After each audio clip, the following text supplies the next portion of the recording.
السلام علیکم. وعلیکم السلام. جمیل فاروقی کی ایک ویڈیو وائرل ہوئی ہے ایئرپورٹ سے، جس میں انہوں نے کہا کہ مجھے تشدد کیے گئے مجھ پہ اور کپڑے میرے پھاڑے گئے، تو اس کے بارے میں آپ کیا کہتے ہیں؟ ہاں جی، بہت غلط کیا ہے. وہ ایک بول کا بہت اچھا اینکر تھا اور اس نے صحیح بات بولی ہے، تو اس میں کیا حرج ہے؟ اس طرح ظلم نہیں کرنا چاہیے، زیادتی نہیں کرنی چاہیے. اس میں اپنے ملک کے خاطر وہ لوگ بول رہے ہیں یا لڑ رہے ہیں یا کہہ رہے ہیں، تو اس میں کیا بات ہے؟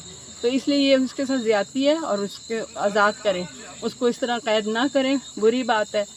بار بار میڈیا کو ہراساں کر رہے ہیں. آپ کیا کہتے ہیں اس بات؟ میں یہ کہتی ہوں کہ میڈیا کو مکمل آزادی ہونی چاہیے، تنقید کا حق ہونا چاہیے اور سچ بولنے کا بھی حق ہونا چاہیے. آپ کو نہیں کچھ چل رہا ہے اس میں تو سچ بولنے کی اجازت ہی نہیں ہے. ہر چینل بند کر دیتے ہیں اور جس کو چاہتے ہیں اٹھا لیتے ہیں، دہشت گردی کرتے ہیں، خود دہشت گرد ہیں. اور ہمارے جو بھی سچ بولتے ہیں اور حقائق کا سامنا لاتے ہیں یا تنقید کرتے ہیں، اسے اٹھا لیتے ہیں اور اس پہ پرچہ کاٹ دیتے ہیں دہشت گردی کا، اور اسے اندھیروں میں جا کے مار پیٹ کرتے ہیں، ظلم کرتے ہیں، تشدد کرتے ہیں. جنگل کا قانون ہے، یہ پہلے بھی جنگل کا قانون تھا، اب زیادہ ہو گیا ہے.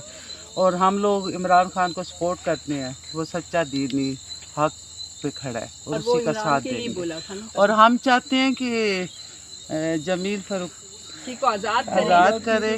وہ معصوم انوسنٹ سا بندہ ہے اور ضمیر کی آواز سننے والے ہیں ہمارے صحافی. جو اچھے صحافی ہیں، جو لفافے نہیں لیتے، انہیں نظر بند کر کے مار پیٹ کر رہے ہیں، ظلم کر رہے ہیں. اس کے خلاف ہمارا بہت بڑا احتجاج ہے.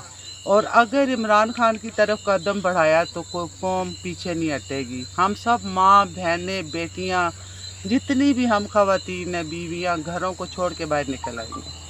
سر آپ کیا کہتے ہیں؟ السلام علیکم جی. بیسیکلی آپ دیکھیں کہ یہ کیسی جمہوریت ہے جس میں جمہوریت میں بولنے کی آزادی ہوتی ہے، لیکن یہاں پہ پہلے آپ دیکھیں ARY کے ساتھ ہوا، عمران ریاض کے ساتھ ہوا، سمیع ابراہیم کے ساتھ ہوا. مطلب ان لوگوں پہ تشدد اور ظلم اس لیے کیا جا رہا ہے کہ لوگ ڈر جائیں، خوفزدہ ہو جائیں، دہشت پھیل جائے. تو یہ جمہوریت میں دہشت تو نہیں ہوتی. آج میں دیکھ رہا تھا کلپ کہ جمیل فاروقی کو کراچی سے لا رہے ہیں، اس کی گردن پہ اس کے سارے تشدد کے نشان ہیں، اس بیچارے کو اس کے آنسو نکل رہے تھے. تو ایسا تو کہیں بھی نہیں ہوتا. اور یہ ساری پاکستان کی بدنامی ہو رہی ہے کہ پاکستان میں یہ اس طرح کا نظام ابھی آیا ہوا ہے کہ وہ کسی کو بولنے نہیں دے رہے. اس وقت 99% عوام جو ہے وہ عمران خان کو سمجھتی ہے کہ یہ ہمیں لے کے نکلے گا اس میں ملک کے جو حالات ہیں اور ہمیں اس میں سے وہ نکالے گا. لیکن دوسری طرف یہ ہے کہ کچھ اوپر ایک گروپ ہے. آپ دیکھیں نا، جتنے لوگوں پہ جرائم کے اور مقدمے تھے وہ اس وقت حکومت میں، اور وہ لوگوں کو دہشت زدہ کر رہے ہیں اور لوگوں کو آزادی سے بات کرنے کا حق نہیں ہے. چینلز بند کر دیے جاتے ہیں. ایسا تو کہیں پہ بھی نہیں ہوتا. بہرحال ہماری دعا ہے، ہمارے جتنے بھی حق سچ کی آواز اٹھانے والے ہیں، ہمارے میڈیا کے لوگ ہیں، عوام ان کے ساتھ ہے. آپ خود دیکھیں کہ جو صحافی یا جو چینل جو ہیں وہ سچ کے ساتھ ہیں، تو عوام ان کو رتبہ دے رہی ہے، ان سے کتنا پیار محبت کا اظہار کر رہی ہے. اس لیے کہ عمران خان نے ایک چیز دی ہے. آپ چھوٹے بچے سے بوڑھے ضعیف کو دیکھیں، ان کو شعور دے دیا ہے. ان کو اب سمجھ آ رہی ہے کہ یہ اب تک ہمارے ساتھ ہوتا کیا آیا ہے، اور 75 سال سے لے کے اب ہم کہاں پہنچے ہیں، اور ہمارے بعد ملک جو آزاد ہوئے وہ ترقی کر کے کہاں پہنچ گئے. تو اگر ہم نہیں ترقی کر سکے تو وہ یہی ہے کہ کچھ خاندان، کچھ بڑے جو ہیں ان کا یہاں پہ اجارہ داری ہے، وہی گھوم کے آ رہے ہیں. عام پبلک جو ہے اس کی آواز جو ہے کہیں سنائی نہیں دیتی.